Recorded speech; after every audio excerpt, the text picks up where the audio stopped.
Thank you all for coming. And what we're going to do, I think I'm going to make some formal remarks. I'm not going to read from my book. You know, you don't want to hear me read. You can read yourself, can't you? Sure. But I'm going to make some formal remarks, and then we'll have questions and answers. And there's some rules for that. One is you don't have to just ask a question, because it's not Jeopardy. You know, you can make a statement, but you can't make a speech. Okay? Also, you have to speak in a tone of voice that's suitable for a public gathering. You know, you're not on a telephone with me. These other people want to hear your question too, okay? So with that in mind, I'll just begin. How many of you are, oh, and one other announcement. The nice people who run the Post-Carbon Institute are here tonight, just came in from England, just flew in from England, and boy, are their arms tired. And they are here. They have some information that they'll make available at the signing table when we're done. And it's a very worthy organization that has been an umbrella group for understanding the predicament that we face and put together a tremendous amount of material, taped interviews, and other stuff. So how many of you are familiar with the global oil production peak issue? Virtually most of you, virtually all of you. So I'm not going to belabor that. I will perhaps, introduce an idea that hasn't been really paid attention to. And that is really the amount of oil that's left in the United States. Just for your information, the amount of conventional crude oil left in the United States, we have 28 billion barrels of conventional crude oil left in the United States, according to the United States Department of Energy. We use 20 million barrels a day. That's 100 million barrels every 5 days. That's 1 billion barrels every 50 days, and there are about 7 periods of 50 in a year. So we're using about 7 billion barrels of oil a year. We have 28 billion barrels left. So do the math and just reflect on that and what it would mean if for some reason we were deprived of the oil that we get from people who don't like us.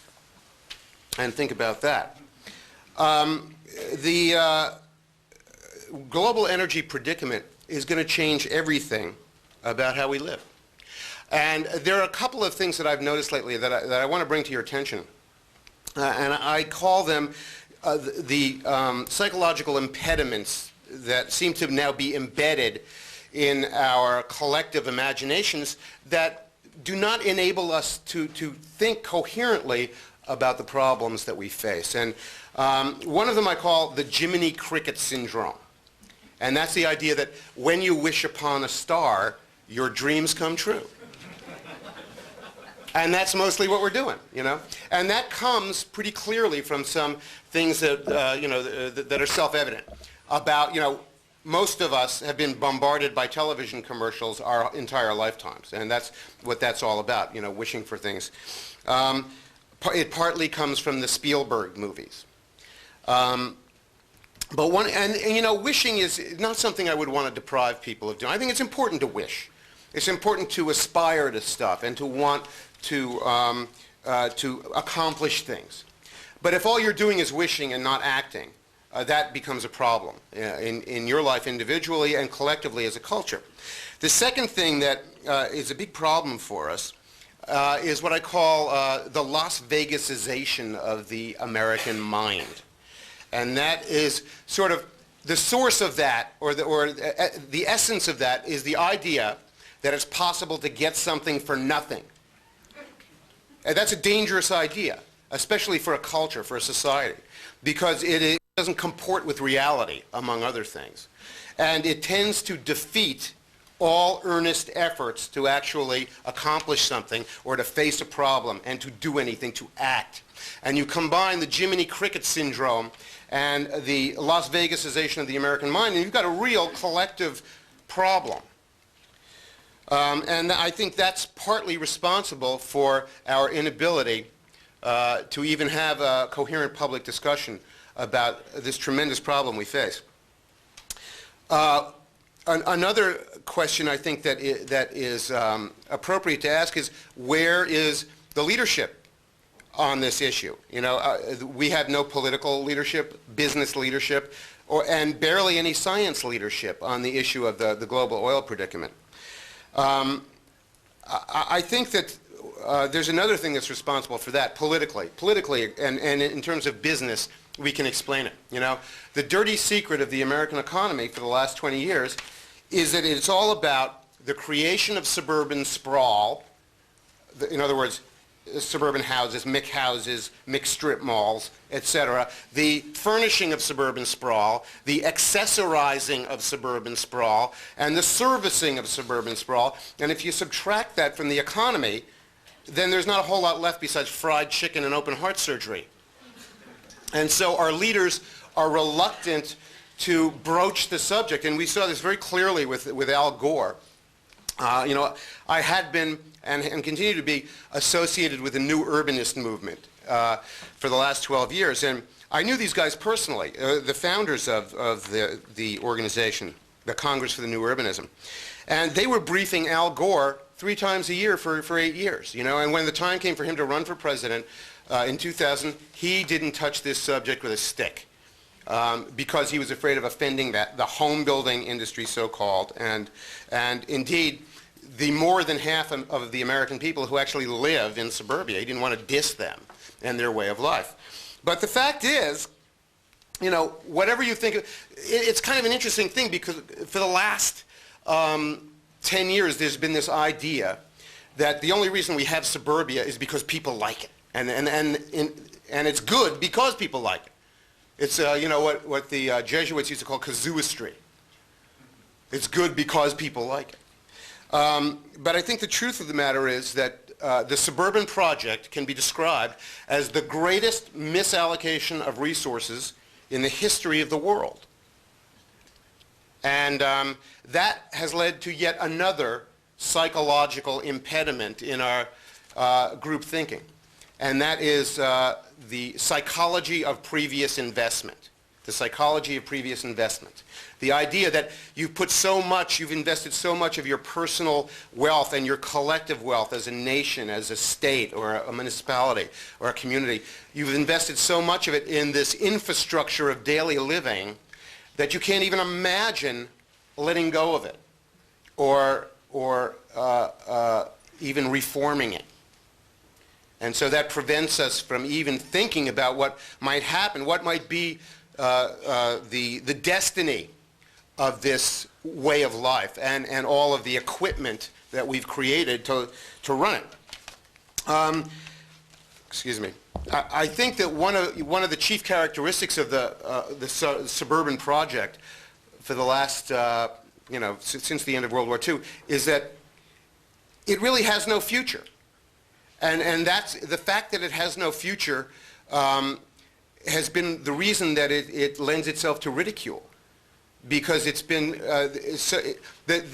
one of the secret unarticulated agonies of the suburb is that it hasn't lived up to what it promised to be all these years. It's not country living. It's a cartoon of country living in a cartoon of the country in a cartoon of a country house. And it's not an accident that it all happened as television came into our lives and started to sort of hold our collective imagination hostage. Now, we're going to have to do something about this.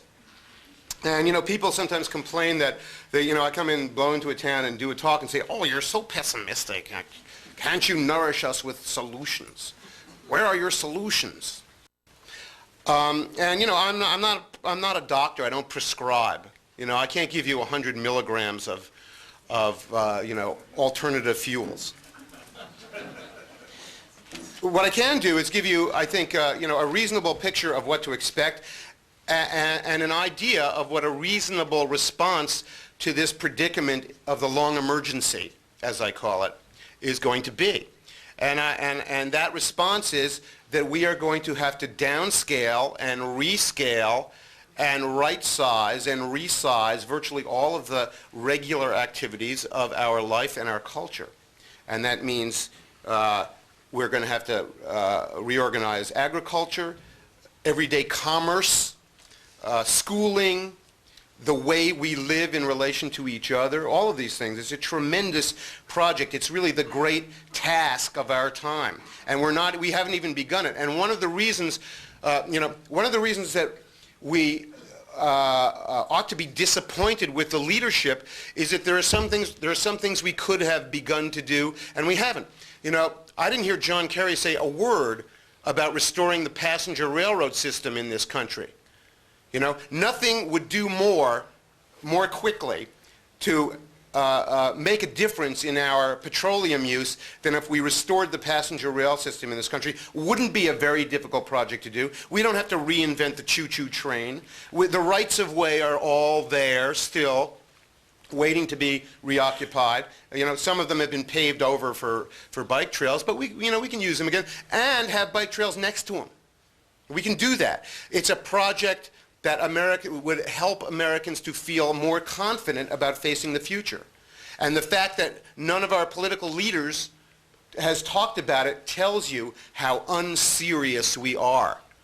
And this is not worthy behavior of political progressives. What passes for political progressivism right now in this country is fairly idiotic. You know, if we look, for example, at the progressivism of the environmental movement, at Amory Lovin's Rocky Mountain Institute, Amory has been working on a hypercar for the last 12 years, a hypercar that will get phenomenal mileage and that will, you know, not use a lot of oil. And guess what the consequence of that is? Yeah, it promotes the idea that we can continue being a car-dependent country. What could be a bigger waste of time? What could be more counterproductive? And yet, you know, those are our leading environmental organizations. It's not worthy of us. We have to do better. Progressives have to do better. We have to ask our political leaders to do better.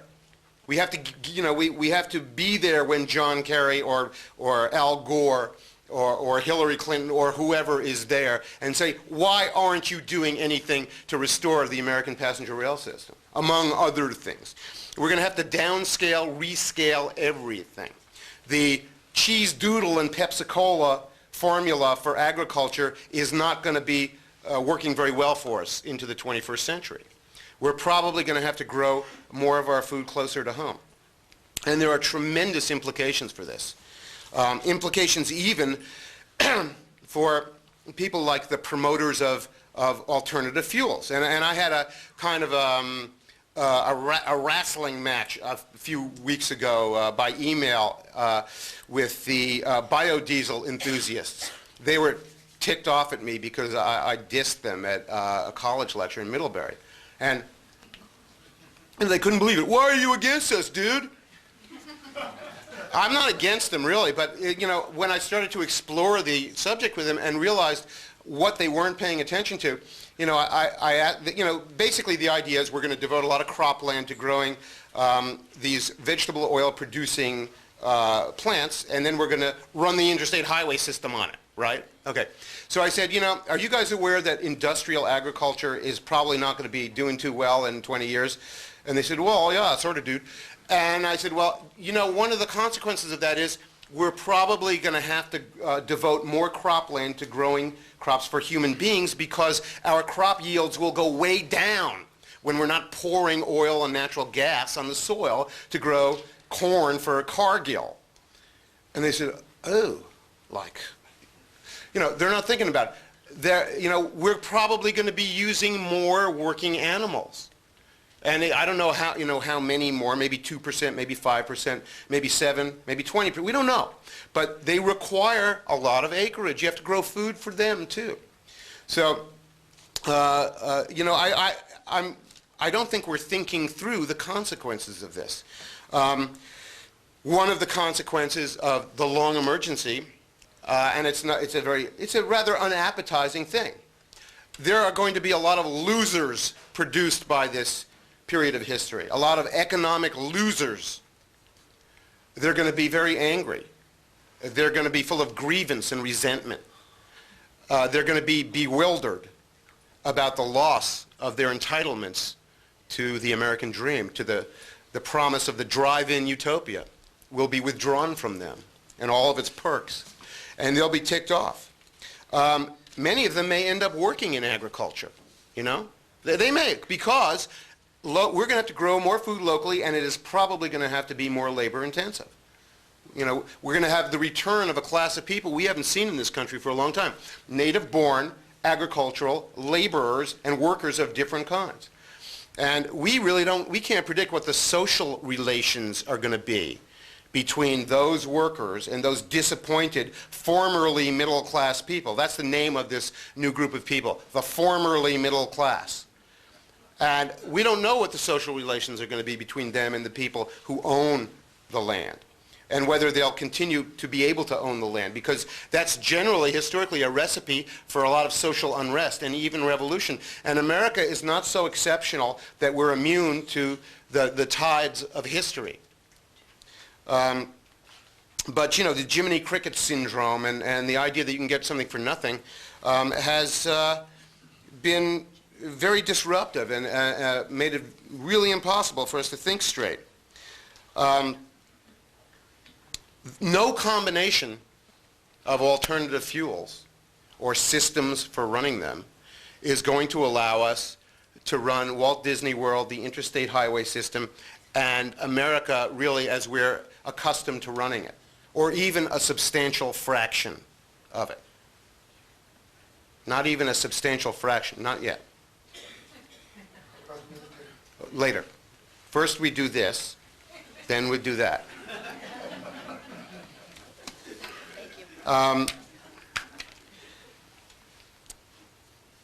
There's not going to be a hydrogen economy. As it has been sold to the American people, it's simply a hoax. And some of you may understand, the technical reasons for that. There are many reasons, chemical reasons, scientific reasons why it is unlikely to happen. We are going to do wind. We are going to do solar. And they're going to be important. But we're probably not going to run the interstate highway system in Disney World on them. They will probably tend to be local. They will probably tend to be used on the neighborhood and even individual basis. And that too, raises very troubling questions, political questions. Will the people who don't have turbines and solar arrays, will they be full of grievance against the people who do have them, the people who can generate electricity? Will they be fighting with them or in conflict with them? My own opinion is that the formerly middle class, NASCAR nation meets the Weimar Republic, is going to be so ticked off that they're going to vote for corn-pone Nazis to make America like it was in 1997. Now, that's only my opinion, but I think it's something that we ought to be. A lot of my friends are wringing their hands about George Bush. Oh, he's like Big Brother. Oh, he's so terrible. I didn't vote for him, and I'm not necessarily a supporter of him, but I think that we could do a lot worse. And I think that you may be shocked to find that we can do a lot worse than George Bush. I happen to think also that anything that is anything that occurs at the gigantic scale of operation is going to tend to not work very well in the long emergency. Whether it's giant corporations that rely on 12,000-mile merchandise supply lines and the warehouse on wheels that, continuously runs on gasoline, or whether it's a big farm, a corporate Archer Daniel Midland, 5,000-acre corn operation, or whether indeed even a centralized high school, and government. And so my friends and cohorts are wringing their hands over George Bush. I think that we'll be lucky if the federal government can answer the phones, let alone regulate your life in the years ahead. The politics that we really are probably going to have to be concerned about are the politics at the local and the regional level, because that's where the action is going to be.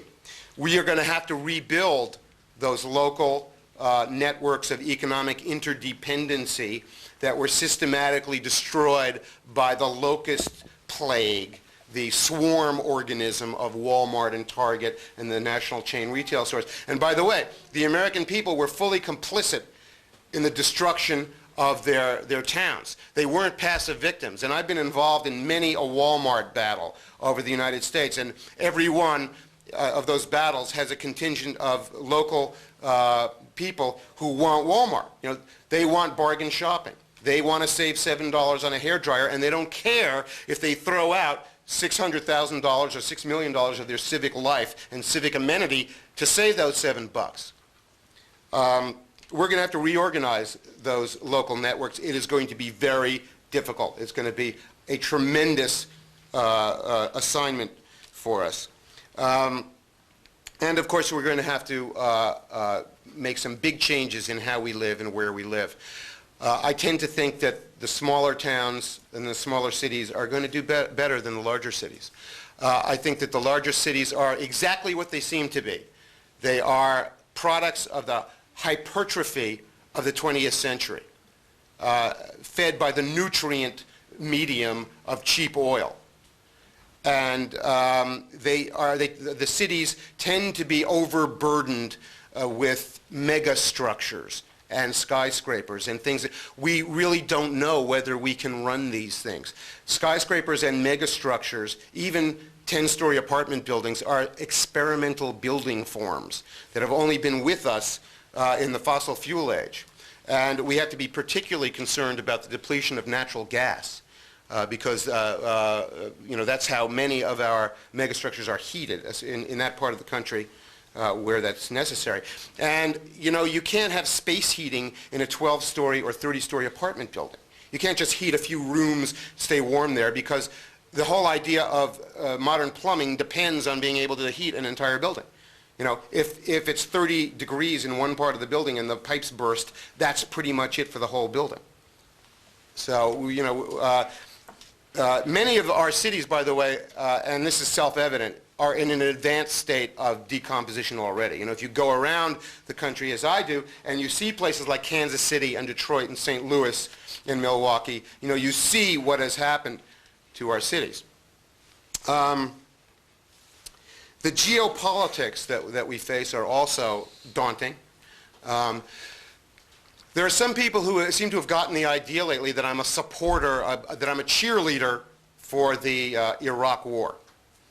And I don't think that's true. I've been trying to describe what I think the Iraq War is, but that's not the same as being a cheerleader. And I'll say, you know, I'll try to describe it here again. It's a desperate attempt on the part of our country, our leaders, to stabilize a part of the world where 2/3 of the remaining oil is. In effect, we opened a police station in Iraq. And we opened it there because it was the best candidate for that police station. It had a leader who was widely regarded as a maniac, even by people who don't like us, who was widely disliked. And for whatever reasons, that became that was our selection for the siting our police station.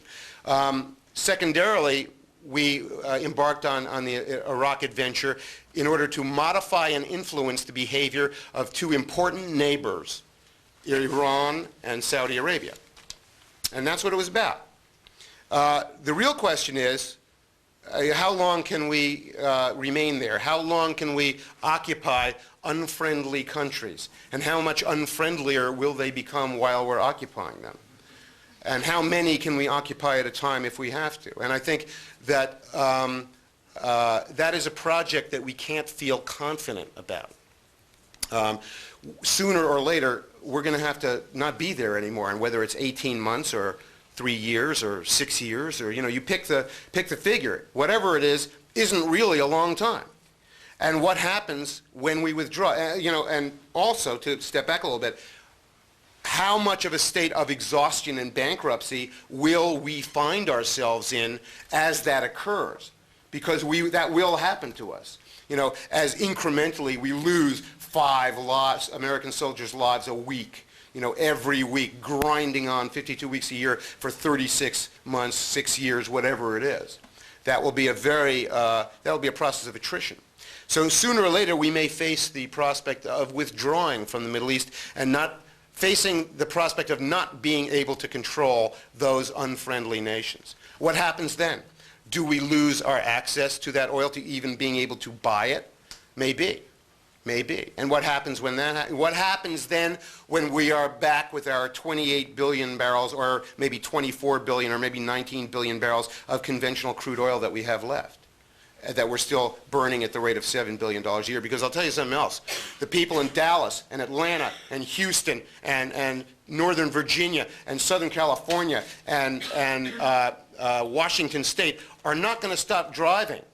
They're not going to stop making those 60-mile-a-day commutes, unless they lose their jobs and they don't have to do it anymore. And then we'll be faced with the prospect of a lot of economic losers, and that's not a happy prospect either.